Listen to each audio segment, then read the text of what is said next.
Well, hello. Bang in the middle of the weekend. Can't believe it. Another weekend flying by. We've got plans, if all goes well, to do a little trip to Spain next week. So I might be checking in from sunny Spain. And it is warm over there at the moment, and it would be rather nice. The weather's been okay here in the UK, but it's not Spanish weather, is it? So we're going to see how it goes.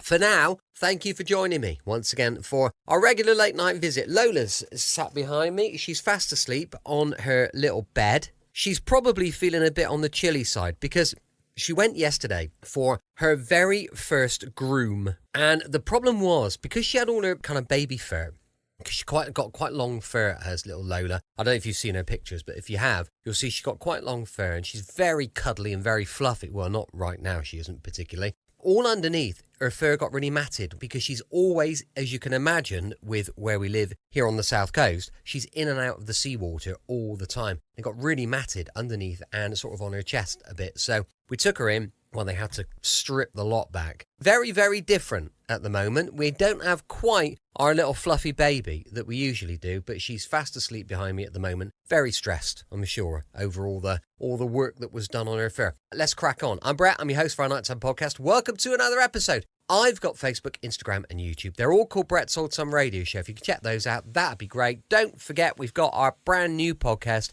which is called Sunday Night Mystery. That is absolutely brilliant, and it's taken off really well. I'm really pleased. Time now for mystery and adventure with insurance investigator Johnny Dollar. This one called The Byron Hayes Matter. It was first broadcast on the 24th of March, 1951. From Hollywood, it's time now for Edmund O'Brien as Johnny Dollar.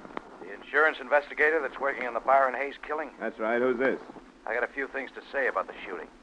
I can't say them to the police, but if you level with me, maybe I can say them to you. All right. But I've got to be sure of you, too. Who are you, and how'd you find out about me? One of the papers mentioned that you'd come to New York. I guess you've read about me, too. I'm what they call the chief suspect, object of a widespread search. Roy Corona? That's right. Now, do you want to talk to me? Sure, Roy. Anytime you say. I thought so. I'm going to give the phone to a friend that's with me. He'll tell you where to go and what to do so he can pick you up.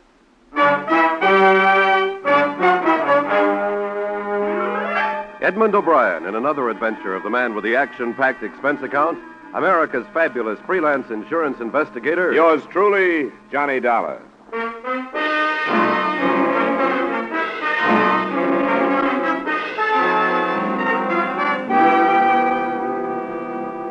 Expense account submitted by Special Investigator Johnny Dollar to Home Office, Corinthian All Risk Insurance Company. The following is an accounting of expenditures during my investigation of the Byron Hayes matter. Expense account item 1, $12, transportation from Hartford to New York. There wasn't much to be done that first day. The police had their theory on who had killed Hayes, and I hadn't had time to form mine. And then that evening, I received a phone call from a man who called himself Roy Corona, the basis of the police theory. 20 minutes later, according to instructions, I was standing on a 7th Avenue street corner holding a copy of Life magazine in front of my face so I'd be recognized.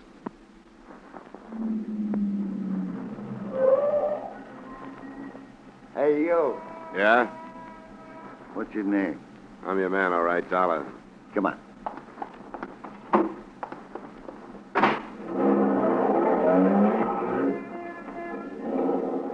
How are you, Dollar? All right. You didn't do anything I told you not to on the phone, did you? I told you I wouldn't do anything, didn't I? A lot of people make a lot of promises they don't keep. Maybe so. But I guess all I can do is either trust you or drive fast enough and far enough to shake a tail if I don't trust you. Or you can drop me if you don't want to go through with this. I didn't ask to come, you know. That's right. And I don't think you should have been asked. But it's Roy's neck, not mine. I'll just pretend there's a tail on me so I won't get out of practice.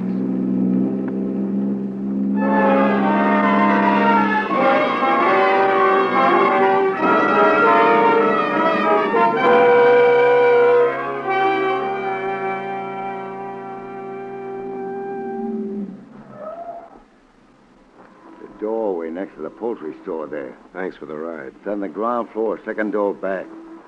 Tell Roy I'll sit out here for a minute and then park the car. Sure. Tell him I'll be in a little while. Yeah.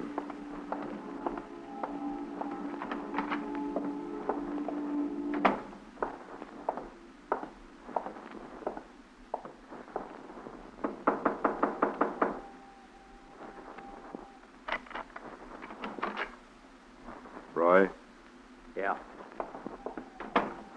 My friend stay outside? Yeah, he said he was going to park the car. I'm not so sure I did the right thing calling you, but I guess they couldn't make things worse by doing it. I guess not, Roy. They want you real bad. Sure they do, because I'm a natural.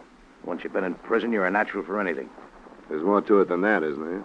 According to the papers, yeah, but not really. I didn't kill this Hayes guy. I didn't even know him. The police don't seem to think that's important. They figure that a guy who spends 2 years in a prison comes out to find his girl mixed up with a lot of men. It's going to get knocked off balance. Yeah, I guess that part of it's true. It did hit me pretty hard, but not hard enough to make me kill anybody. They think it did. Hayes was one of the men you lost your girl to, so they figure you wouldn't have to know him to kill him. That you were waiting outside her apartment when Hayes came out, you blasted him. Sure, they got it all worked out.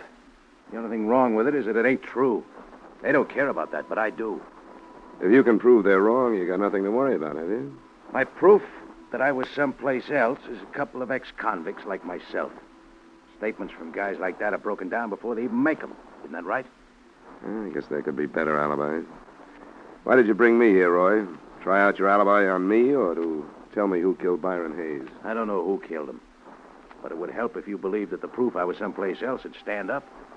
If you have something else to back it up, let's assume that I do believe it. It's something the police won't find out. Rita was blackmailing Hayes. How do you know that? I heard him. Right after I came out, when I was having a bad time over Rita. I was in the hallway one night, and I saw him go into her apartment. I listened at the door, and I heard him talking about it. That would make it pretty careless, wouldn't it? Oh, it was him that was talking so I could hear. He told her he couldn't afford to pay her anymore, but it had to stop. It wouldn't do you any good to make this up, Roy. I know that. And if she was taking him, she must be taking the others. A cop wouldn't get the truth out of anybody, but you might be able to check it if they'll trust you. All right. I'll look into it. What about the police? You gonna tell them?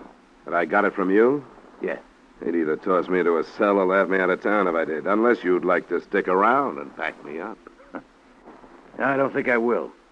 I gave it to you, and by the time my friend gets you back to your hotel, I'll be out of here and hold up someplace else. Sure, Roy. I thought you would.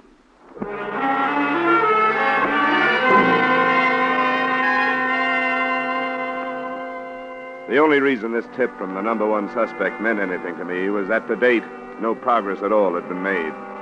Rita Cobb, outside whose door Hayes had been killed, said she'd known him only casually, that he'd just dropped in. Nobody else could be found who knew about the association, and even the widow, Agnes Hayes, said she had never heard of Rita Cobb. After I was dropped at the hotel, I decided to try out the new lead on the widow first. I've told the police everything I know, Mr. Dollar. I'm afraid it wasn't very much, Mrs. Hayes, and I wondered if there might not be something you didn't tell them because you didn't want to. What do you mean? I'm not a policeman. There are no reporters around. Everything you say to me will be kept in confidence. Mrs. Hayes, didn't you really know that your husband was seeing Rita Cobb? If I'd thought he was, do you think I wouldn't have done something about it? You didn't suspect anything? No. Even now, I don't think he was seeing her, as you put it. Do you know why he would have dropped in to see her, as she said he did? No. I knew nothing about it. Oh, please, Mr. Dollar, you must understand that this has been very difficult for me. Yes, of course it has. As far as I'm concerned, my husband always was a man above question. His friends, his business associates, everybody looked up to him. I looked up to him. And now you and the others ask me to believe that he knew this woman. She said as much? No, she was lying. There must be something else she's hiding. She's saying she knew Byron to hide something else. She didn't know him. She's lying. We'll learn the truth, Mrs. Hayes. Someone told me that Rita Cobb was blackmailing your husband. That's not true. That he was heard saying he couldn't pay her anymore. That's not true. Why should he pay her anything? He didn't know her. All right, Mrs. Hayes. I only wanted to tell you what somebody said. It's not true. All right, Mrs. Hayes.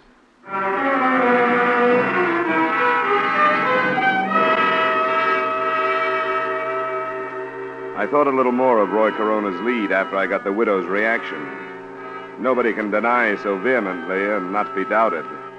I wondered how the beautiful blonde in the case would take the bait.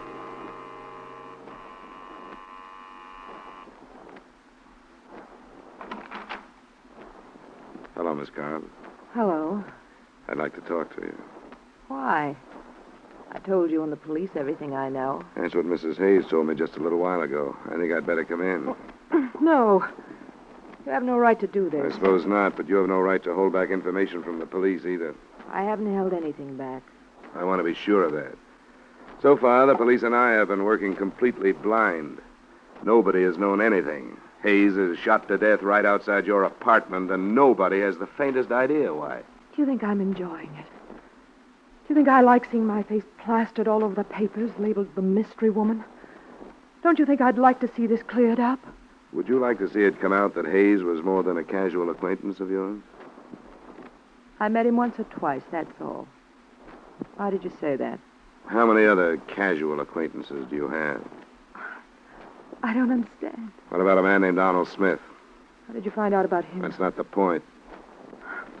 I refuse to have the names of my friends dragged into this. It wouldn't do any good. Wouldn't do anything but hurt them. Arnold Smith is about the same kind of man Hayes was. Married, past middle age, good-sized bank account. Don't drag him into this. Please. How about your friend Earl Fisher? Married, past middle age, good-sized bank account. What did you learn about him? I've learned about 2 or 3 more of you men. The police know. Not yet. You going to tell them? I may have to. I wish you wouldn't. I didn't mention them because I didn't think there was any reason to. None of them had anything to do with Byron. How did you know that? Why, because none of them knew about him. Because he was such a casual friend? No. I lied about that. But not to hide anything from the police. And why? I don't know. I was afraid to tell about him. I can see why. There are a lot of things that aren't being told about this. But it'll come out if everybody in town has to be dragged into it. Now think that over, Rita, in case you feel like coming clean.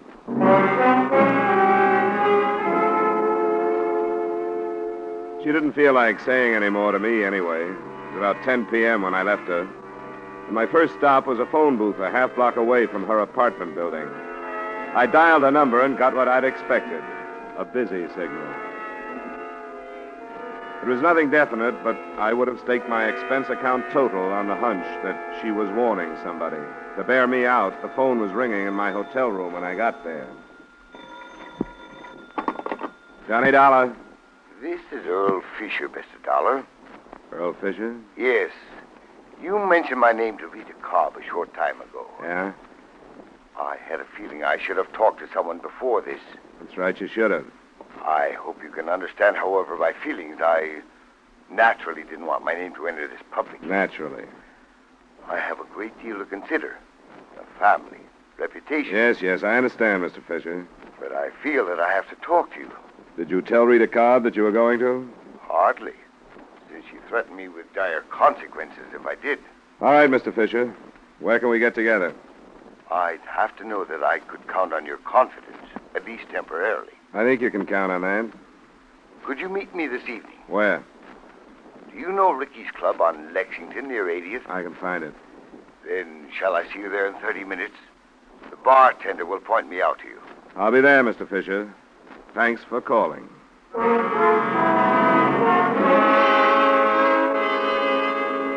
That was the first real result of the lead given to me by Roy Corona. The second was quick to follow. I would have made another bet that a warning by Rita Cobb had decided somebody else to correct the situation in another way. It happened when I left the lobby and called for a cab. Hey!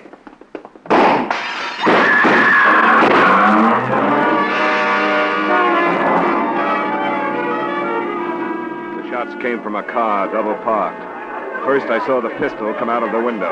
Then I dropped, and from a prone position, I heard the rest. And I remember lying there. I didn't wonder so much about who was shooting at me then. I wondered how many people in the city of Greater New York wanted to see me and my information out of the way.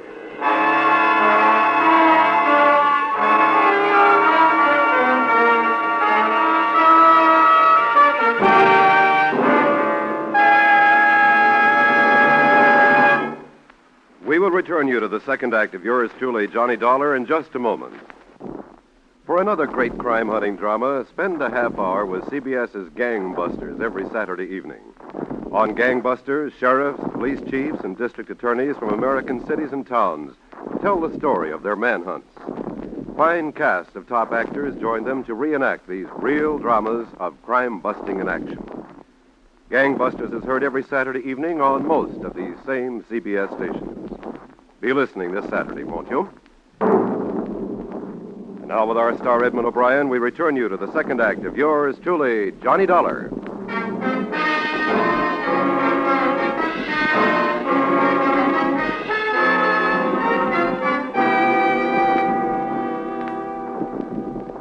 I didn't want to talk to the police right then, but I didn't have a chance not to.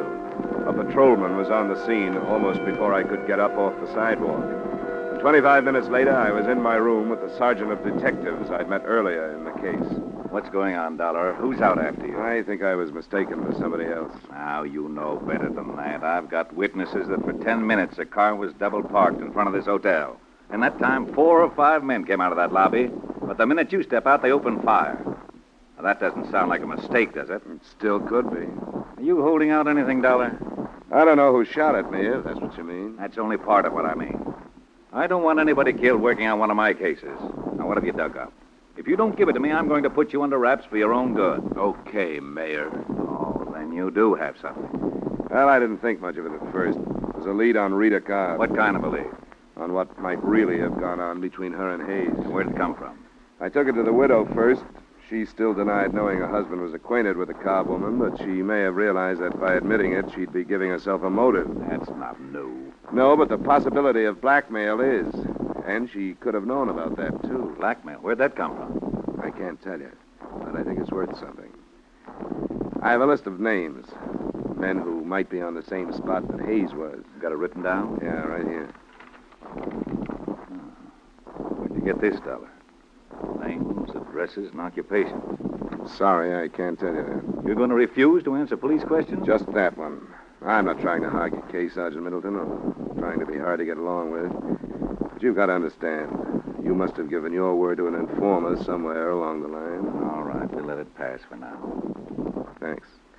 And I guess you understand, too, that you're probably holding the names of some potential suicides if you break this publicly right now. And what about a potential killer? Do these men know you're onto them? I'm not sure how many. I tossed a couple of names at Rita, generalized the rest. Then one of them phoned me. When I was leaving the hotel, I was on my way to meet him. He probably baited you out onto the sidewalk. It could be.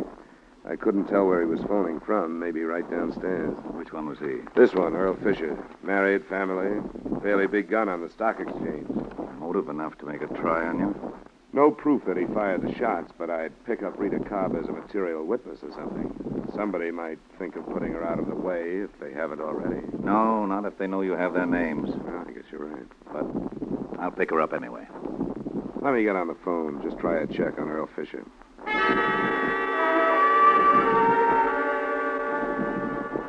I called the bar where Fisher said he'd meet me. The answer I got didn't do much to alibi him for the attempt on my life. The bartender told me that Fisher not only hadn't been there that night, but that he, the bartender, had never heard of him.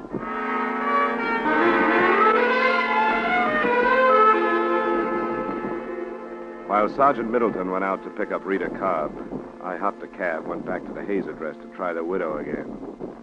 Is it absolutely necessary, Mr. Dollar? I'm so distraught. I'm afraid it is necessary, Mrs. Hayes. A number of things have happened since I left you. Very well. I hope you won't stay long. I'll try not to. Would you like to sit down? Yes, I think we'd better. All right. Come in here. I hope you'll forgive the appearance of the apartment. I haven't had the servant in. Might have been better if you had, rather than staying here alone. I couldn't face her. I don't know how I'll be able to face anybody ever. We've been not what you'd call prominent people, but certainly quite acceptable. Then to have Byron killed in that sordid place under these circumstances. What circumstances, Mrs. Hayes? That girl. No one will ever really believe that Byron didn't know her, no matter what the truth is. I think you know what the truth is, but you've had reason to deny it. Now, what reason? What are you trying to save? Save? What is there to save now? I can't think of anything except what's left of your pride, Mrs. Hayes, if you'll excuse my saying so. You're a cruel young man. I don't like to be. But sometimes it's worse to be too kind. You've taken advantage of the police and me by holding back the truth for purely selfish reasons. Mr. Dollar, You're less interested in seeing your husband's death cleared up than you are in what your neighbors will think of you when the truth does come out. And it has come out. Mr. Dollar, And you're in danger of having to answer impeding the investigation of the death of your own husband. Now, what will your neighbors think of that? Mr. Dollar, what are you saying? What do you mean? Rita Cobb admitted to me that your husband was more than a casual friend. She's lying. Another acceptable husband admitted to me that she was blackmailing him. There are others. So it's only logical to assume that she was blackmailing your husband. That's not true. How do you know? It can't be true. The state will spend a year looking into Mr. Hayes' money transactions if they have to. And there's something else. I'm convinced that you knew about it. I was convinced by the way you reacted when I told you earlier tonight. I'm so confused. When I told the police how you acted, their first thought was that possibly you'd killed your husband. Your motive would be that you knew about Rita Cobb, so naturally you wouldn't want to admit it. Don't think that. They can't, my own husband, no matter what he did. Police minds go that way when people don't cooperate with them. I was wrong. I thought it didn't make any difference. I thought nothing did but Byron's death. You knew about Miss Cobb, didn't you? Miss Cobb. Yes, I knew about her. Why didn't you tell us? Don't know. And you knew about the blackmail. Yes. Oh, I know why I didn't tell you.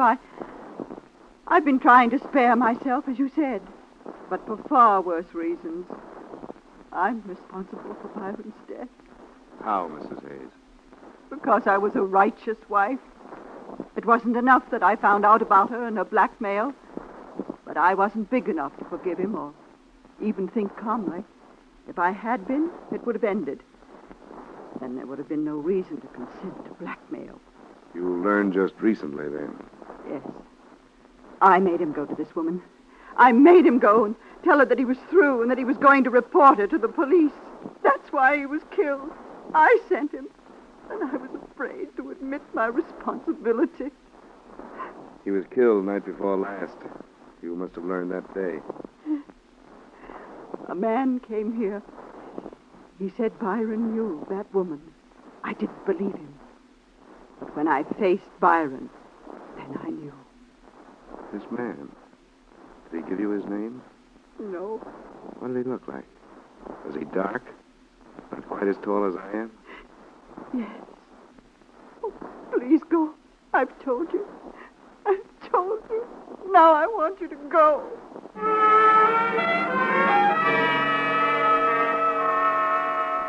I left and took with me one more piece of the puzzle that looked like it was ready to fall into place. The man I described to her was my original informant, Roy Corona.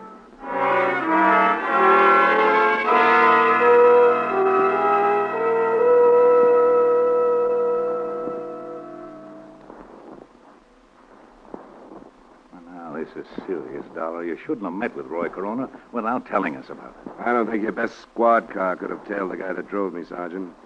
After I met him, he moved someplace else, so it probably doesn't make any difference. Then what do you think his game is? The way I see it, he was in love with Rita Cobb. 2 years in prison, he comes out and finds her involved with these men. He did enough listening at doors to satisfy himself that she was blackmailing Hayes as far as I can go. He's hoping to frame her for it or whether talking. Well, you shouldn't have met him when doors coming up. There. What'd you bring me down here for? You're a witness, but it looks like you're... What's downstairs? Some fast explaining, Rita. And Hayes. I told For you. blackmailing Hay. I found that out. It wasn't blackmail. I borrowed some money from Byron once in a while. That isn't what Roy Corona told Mrs. Hayes. Oh? I should have known. Well, I don't care what he told her. Go through just what happened the other night again. It's the same as before. Byron left, I heard some shots and ran out. Byron was lying there. You ran right out and didn't see anybody. That's right. You're sure you didn't see anybody? If I had, don't you think I'd say so? You didn't see Roy Corona? I wish I had. But I don't care what you've got on me. I'm not changing my story. I heard the shots, ran out, and Byron was lying there. Have you seen a lawyer? Is there a law against that? Are you sure you didn't run out first, then hear the shots, and then see him lying there? Are you asking me if I killed him? If you didn't, who did? I heard the shots, ran out, and he was lying there. We've figured out a motive for you now. Byron's wife got after him, made him come down and tell you he was going to turn you in. Didn't he say that? Turn me in? For what? Byron and I were good friends. He dropped in. So you prove that's what he said. We've got pretty good proof that you were blackmailing 5 men at least. Oh, I don't think you'll find anybody who'll say that's what it was. Yeah. You had enough, Dollar? Well, I've had enough.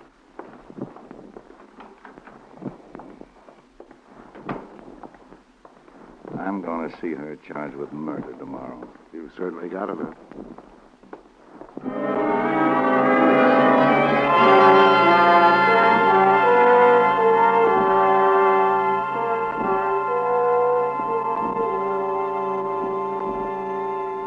That's the way things stood that night, and until my hotel room phone rang in the morning. Johnny Dollar.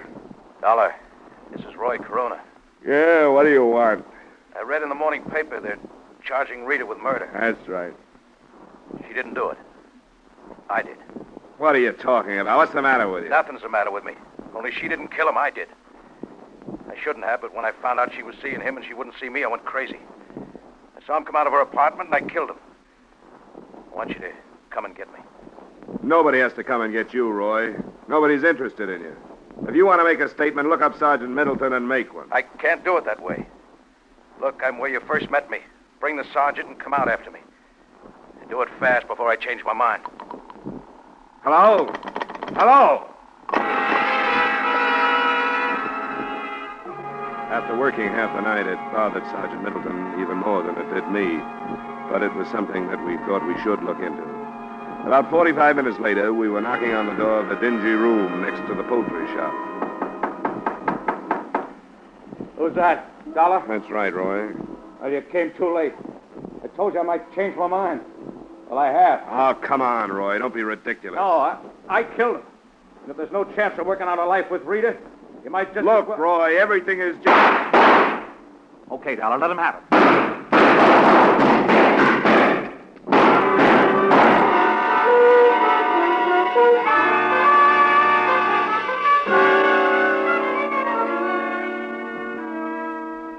Roy Corona made a good try. As well he might have, since he went to Mrs. Hayes and started the whole thing. But his shots went wild, and the sergeants and mine did too. When we dragged him out, he was still telling the same story. He didn't stop trying to save her until he heard about the confession made by Rita Cobb after I'd left her, about her motive and about the murder gun that turned up in her apartment. Find enclosed his reaction to that. I'm sorry. I started it. I wanted to get her away from these men. I thought I could scare her away from the things she was doing. That's why I went to Hayes' wife. I never thought it'd lead to this. And I'd take the rap for Rita if I could. I wanted to get her to come back to me. Now look.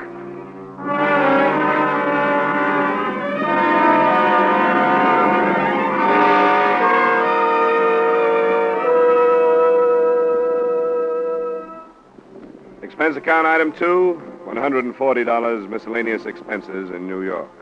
Item 3, same as item 1, transportation back to Hartford.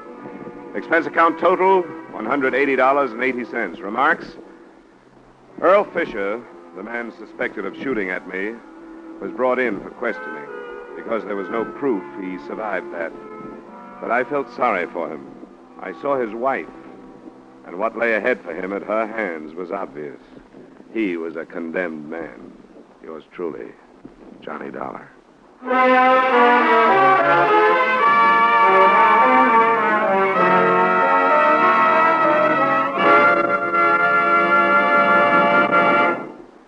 Yours truly, Johnny Dollar, stars Edmund O'Brien in the title role and is written by Gil Dowd with music by Wilbur Hatch. Edmund O'Brien's latest picture is the Paramount Pictures production, The Redhead and the Cowboy. Featured in tonight's cast were Jim Nusser, Lee Patrick, Gene Bates, Ed Begley, and Jack Moyles. Yours truly, Johnny Dollar, is produced and directed by Jaime Del Valle. This is Dick Cutting inviting you to join us next week at this time when Edmund O'Brien returns as Yours truly, Johnny Dollar.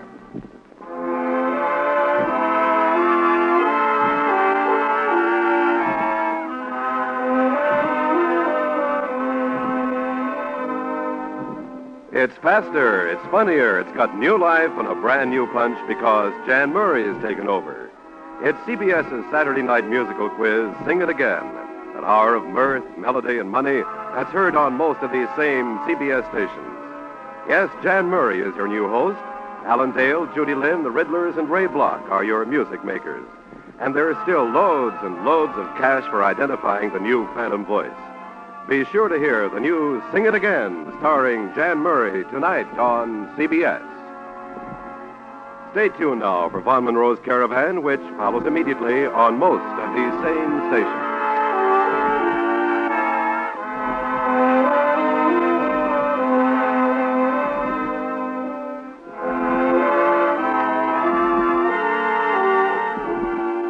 This is CBS, where you laugh at Jack Benny every Sunday night, the Columbia Broadcasting System.